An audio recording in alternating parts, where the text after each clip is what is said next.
قصص أطفال قبل النوم. قصة هدية من الغراب، تأليف وصوت إيمي مصطفى.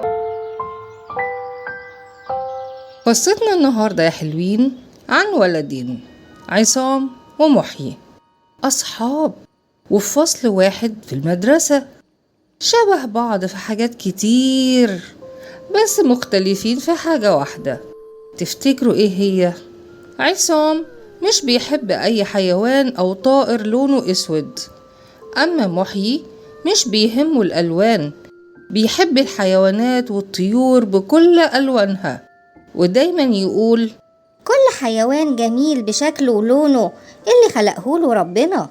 محيي كان ولد حنون، ودايما بيحط أكل ومية للعصافير والحمام علشان الجو حر قوي في الوقت اللي عصام صاحبه مش بيحب الحيوانات ولا الطيور، وكان بيتشائم لما يشوف غراب أو قطة سودة. في يوم كان عصام ومحيي عندهم امتحان، وهما داخلين المدرسة لقوا قطة سودة بتلعب قدام المدرسة. محيي طبطب عليها في الوقت اللي عصام بدأ يعرق ويرتعش ويقول يا خبر، النهاردة مش هيعدي على خير، وأكيد مش هنجح في الامتحان بسبب القطة السودة دي. محيي قال له بلاش تخوف نفسك على الفاضي، القطة السودة زي أي قطة تانية ملهاش دعوة بالنجاح أو الفشل، مذاكرتك وتوفيق ربنا هو اللي بينجحنا.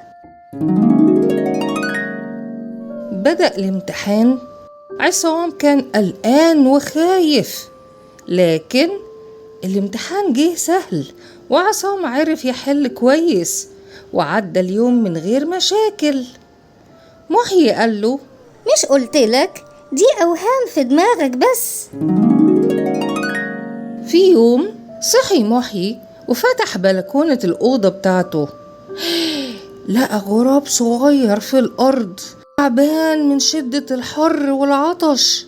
محيي جاب مية وأكل وقعد يشرب الغراب الصغير، وما خدش باله إن الغراب بابا وماما بيراقبوه من سطح البيت اللي قصاده.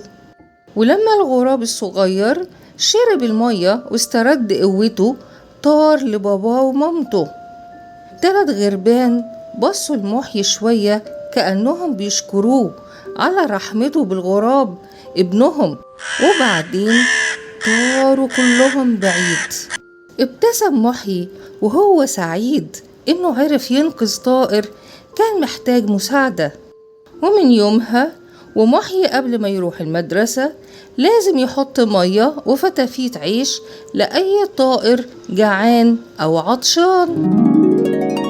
في يوم المدرسة كانت عاملة مسابقة أحلى وردة، وزعت المدرسة على كل طالب قصيص فيه نبتة ورد، وطلبت من الأولاد رعاية الوردة، وحددت لهم ميعاد الأولاد يجيبوا الورد لما يكبر للمدرسة.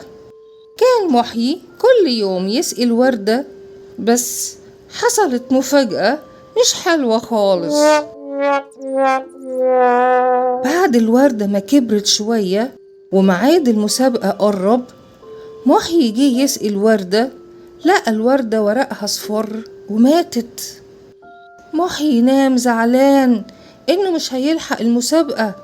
عدى كام يوم وهو بيعتني بحديقة البيت، فجأة بيبص محيي في القصيص، لقى ورق أخضر صغير لسه بينبت.